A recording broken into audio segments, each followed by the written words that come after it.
xubno ka mid ah golaha deegaanka oo aan waafaqsanayn sharciga waxay ka hadlayeen in la kala fadhiyaan caadi ahayn la qabto taasuna waxay ka hor imanaysaa go'aankii uu soo saaray wasiirka arrimaha gudaha waxaan kaloo ka warramayaa anigu waxaan ahay golihii deegaanka horena waan ka tirsanaa golahan deegaankana waan ka tirsanaa golihii hore ee deegaanka aan ka tirsanaa waxa ka dhacay musuqmaasuq badan oo ragga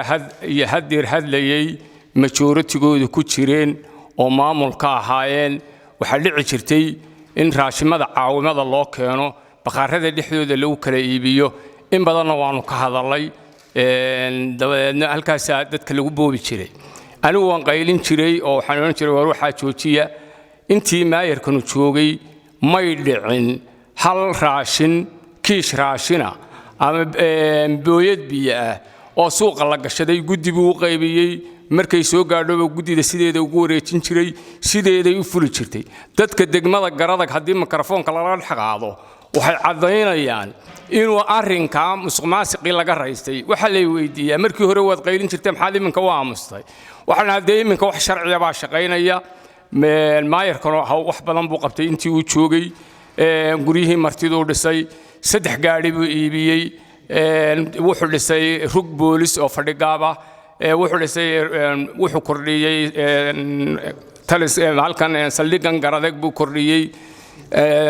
iskuulka deyrkii iskuulku wareejiyay in badan buu qabtay waxa nasiib darro ah hadda intii uu dhakhtarka ku maqnaa hal mashruuc uu ka sii tagay oo raggan hadlaya rag kamida uu kaga sii tagay inaanu sidiisii fulin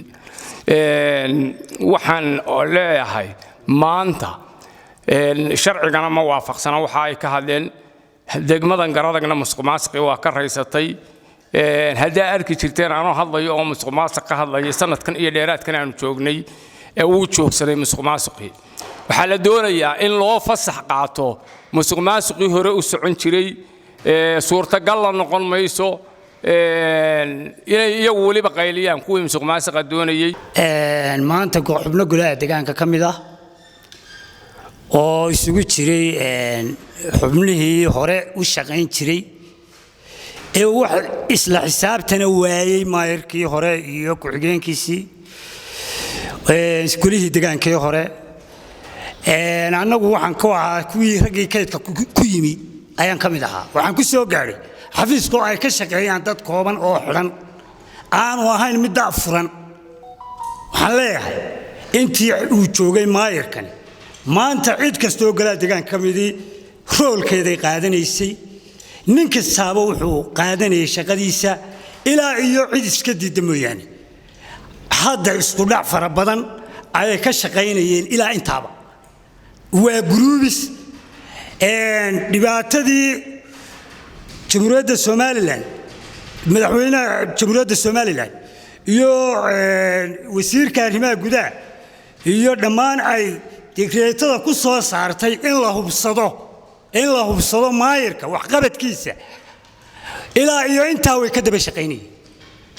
dadka laga shaqayn kari laayahayna waa dadka noocaas ah ee doonaya inay iyagu dan ay leeyihiin fushadaan waxaan kaloo ka hadlayaa xildhibaan ka tirsan xildhibaanadan hadeer hadlaya wuxuu ahaa mashruucii ugu dambeeyay hadda ee miisaaniyadda kabka ku jiray buu loo idmaday lagama hayo wuxuu ahaa sayladii lagama hayo waa laga xisaabtami doonaa annaguna waxaanu diyaar u nahay waa maayar xalaala waa maayar aan dadka kala xigtaysanayn waxa caddayn doona bulshada reer garadag iyo dhammaan bulsho weynta iyo maamulka ay quseeyaan haddii mikrofoonka la geliyo ayaa caddayn doona eedaamaha ay eedeeyeen wax laala wax ka jiraan ma jiraan wax la lunsaday ma jiraan beentood wey waxaan intaa ku darayaa jamhuuriyadda Soomaaliland ha ka taxadirto dadka dantooda u shaqaynaya guruubiska ka dhex samaynaya sidii ay uga fiirsatay ha uga fiirsato waxaan codsanaynaa annagu diyaar u nahay kala fadhiyadana ay leeyihiin lama qaban hal kala fadhi oo xanuunsaday maayirku oo uu dhakhtar ku maqnaa baa naga baa waxaan isagana haddaanu diyaar u ahayn saaka xafiiska wax lagu la soo kala shiraan caadi ahayn inay xaq u leeyihiin ma u malayn maayeen raggii doortay baanu anigu waxaan ka mid ahay raggii doortay baan anigu ka mid ah maadaama aan doortay dadka iyo dalkuba waa mahdi dadka iyo degmaduba waa mahdi sida maayirku sheegay isla xisaabtan maanu diyaar u nahay jamhuuriyadda Soomaaliland maanu sharciga kala simanaa mudanayaal ka mid ah golaha deegaanka ee degmada Garadag oo runtii aanu haystay anigu aqoon-yahan oo runtii ay maanta ka muuqato inaanay jirin waxba aanay jirin oo ay maanta ku kaceen foodo iyo qalalaasay inay geliyaan golaha waxaan ku cadeynayaa waxa hadaladoodii ka mid ahaa maayirka waxaan u gudbinay waraaq kalfadhi aan caadi ahayn reer Soomaaliland waxaan weydiinayaa ma furnaa kalfadhiga aan caadi ahayn iyo wasaaradda arrimaha gudaha waa maya waana ma garanayo inay ka aqoon darro tahay saaka golaha waxay kula soo ay ku yimaadeen foodo iyo qalalaase runtii oo ay shaqadii xafiiska shaqada ka socoto ay u yimaadeen waxayna leeyihiin maayirkan waraaq soo gudbinay saaka anaga joognay golaha waxay maayirka u soo gudbiyeen oo waraaqi ma jirto waxa yaan daraa inay qodobada ay ka hadleen ay ka mid tahay musuqmaasuq meel buu fariisanaya musuqmaasuq marka mas'uul lagu sheegayo waxbaad musuqmaasuqday meel buu fariisanaya waanuna haynaa cidii wax musuqmaasuqday waana la horkeenaya sharciga ee ka carartay adeer waxa ku jiray inaanu 6 bilood xisaabtanay oo aanu maayirka iyo fulinta ku helay musuqmaasuq waa been cad oo aan meel loogu gaban waxa markaati kalfadhigii aan ku xisaabtanay oo ay wada saxeexeen aanu ma garanayo ay wada saxeexeen inay aqoon darro ka tahay baan u malaynayaa inuu maayirkaas bari yahay 6 bilood aan la xisaabtanay musuqmaasuq haduu jiro waxa ku eedaysan maayirka hore degmada Garadag maantana doonaya inuu degmadan ku soo noqdo oo maayir ka noqdo waxa xaqiiqa oo aan cadeynteeda keenayna in tuulooyinka laga dawarinayo buugtii la musuqmaasuqay ee ay ka doonayso gudida uu soo diray hanti dhowrka guud oo ay halkan looga diray buugtii tuulooyinka laga dawarinaya waa cadaan oo haydharkii marba hayd la isku qaadayo waana ayaan daro xafiis arkiifiyada oo laga tagay in maanta buugtiisii la waayo corruptionna uu yahay waana cadaano waa annaga waxa iyagu cadaan wixii musuqmaasuqee aanu halka keenna annaga naga cadaan waana cadaynana waxaan halka aan hadda ka soo jeedinayaa runtii maayirka degmada Garadag annagu ma ahayn dadkii doortay markii hore dadkii doortay ma aanan ahayn ee ka aragtida duwanaa baan ahayn waxaan runtii ku raacnay oo uu noo ballan qaaday inuu isku wadayo golaha deegaanka degmada Garadag runtii waxa xaqiiqa ah inuu isku waday inuu qalalaase maayirkii hore degmada Garadag ku reejiyay uu qalalaasay ilaa maanta iyo maalintii ka waday degmada waxaana wax qabadyadii ka mid ahaa deyrka iskuulka oo runtii aynu garanayno 400 mitir square ah guriga martida ee Farguul oo runtii isna ahaa guri aad loogu baahnaa saldhigga booliska degmada Garadag oo dhisme lagu kordhiyay iyo barkadoba iyo suuliyaba gaari isku rogaa oo loo baahnaa in qashinka degmada laga qaado waxa ayaan daraa in gawaadhidii degmada loogu shaqayn jiray ee laangurusalada ahaa ee hore loogu shaqaynayay in la waayay oo ay ku eedeysan yihiin maayirkii hore degmada Garadag uu ku eedeysan yahay in la waayay gawaadhi loogu shaqeeyo degmada oo aanu nimid degmada soo qaaqanaysa waxaanu yiinay isla markiiba laangarusal waxaanu kala yiinay gaari nooha oo loogu shaqeeyo isna degmada oo shaqaalaha loogu shaqeeyo saldhiga fadhigaab oo runtii isna aanu dhisnay ribeerina ku sameeynay waxaanu wax ka qabanay abaarihii dhowaa ina soo maray waxaanu wax ka qabanay solartii iskuulka ee uu fadhiyay kombiyuutarada oo aanu kicinay waxaanu wax ka qabanay Silaanya Road oo ah halka aynu ku aragnay goolada waxa jira oo runtii aan u soo jeedinayaa odayada xildhibaanada anoo ixtiraamaya inaanu wasiirkii wasaaradda arrimaha gudaha ee kala fadhiga aan caadiga ahayn furi jiray aanu fadhiyin xafiiska ay xafiiska qalalaasaa ka daayaan xafiisku shaqadiisa wato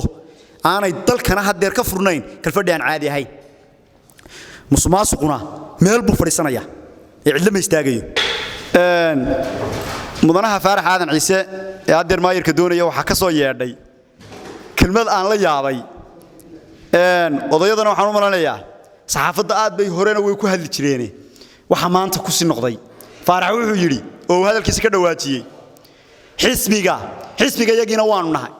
Faarax oo hal xisbi kama jiro golahan xisbiyo badan baa goluu ka soo baxay taana waa inaad yaqiinsanaataa waxaan u malanayaa waad baalmarto mid hal xisbi baad u taqaanaa inuu halkan waxna ka bedelo waxna saari karo golaa jooga saddexda xisbi bay ka tisan yihiin hal xisbi baan wax ku doonayaa ka socon mayso markii ay dhacday in golihii deegaanka uu qaybiyay Faarax Aadan Ciise oo uu doonayay inuu maayirka dambe doono horena uu ahaan jiray muddo dheer maayirka degmada wuxuu maanta halka ka sheegayaa musuqmaasuq amar ku taaglayn geenu goosasho kala diristad saddex qodob oo aan nog saddexdaba u haysano degmada garad maanta hadii la weydiiyo saddexdaaba u lahaa ayuu maanta aniga igu soo riixaya waxaana ku kaliiftay inuu sidoo ku heli lahaa oo uu banaysan lahaa maayirka qura dadka hadalkiisuna ma kala saaro oo nin waliba doodiisa afoo furanya wuxuuna ku socdaa sidoo isagu wax ku heli lahaa anigu haddaan ahay maayirka umka dacweynayaan waxaan raalli ka ahay in wasaaradda arrimaha gudaha iyo bara saabku noo soo dirto isla xisaabtan oo halka noogu yimaadaan muddadii aan joogay sida golaha kan ka hadalkiisa ka muuqata wixii aan qabtayna waa cad yihiin oo maan xasayn kalfadhiyada ay leeyihiin waa la waayana kalfadhiga oo ku beegnaa Juun ayaan xanuunsaday dabeedna dhakhtar baan qabtay kalfadhigaas aan naga habsaamay hadeer markaan isna qabateena xilligii xajka la galay dabeedna xogay wixii waxaan ka soo noqonayaa burco ma jiro kalfadhi naga baaqday isla xisaabtan aan diidina ma jiro waxa ay ka sheekeynayoo dhan waa been aan waxba ka jirin waxaan see leeyahay isla xisaabtan ka haday tahay hanti dhawrka haday tahay arrimaha gudaha haday tahay heer gobol cidii noo soo dirtaan raalli ka oo diyaar baan u hayna xisaabtamo golaha kanina waa un golo shaqo doon silita halkaas ay qaadasho roone Faarax u dhiibta Faarax waa wax ku qubi jiray marka inta imika u dacwoonayaan oo socdaana waa un inta reer garadagna waa loogi intaas hadalkay ku soo gaabsan anigu waxaan diyaarahay waxaan diyaarahay waraaqay u dhiibeen ma jirto oo de inaan qabtoba xaqumaan lahayn oo de wasiir baa joojay warqad aan shirka golaan caadi ahayn kalfadhiga aan caadi ahayn go'aamadii wasiirka ay ahayd marka ma inaan qabto de diyaar baa ma ahayn mana ay keenin xafiiskaygana ma ay dhigin hadda ii keenana qaban maayo sababta waxa weeyaan waxaan u shaqeeyaa amaamirta dawladda fuliya amaamirta dawladdu ma ahayn in la qabto kalfadhiga aan caadi ahayn hadda imika iyo hadana warqadda ii keenana qaban maayo ilaa ay go'aamo ka soo baxaan wasiirka arrimaha gudaha ee markii hore joojiyay anigu hadalkayga waxaan ku soo gaabsanayaa war xisaabna diyaar baan u ahay markhaatiga dadweynaha degmada ay waxaana wasaaradda iyo ciddii aan la shaqeeyo bara saab ka mid yahay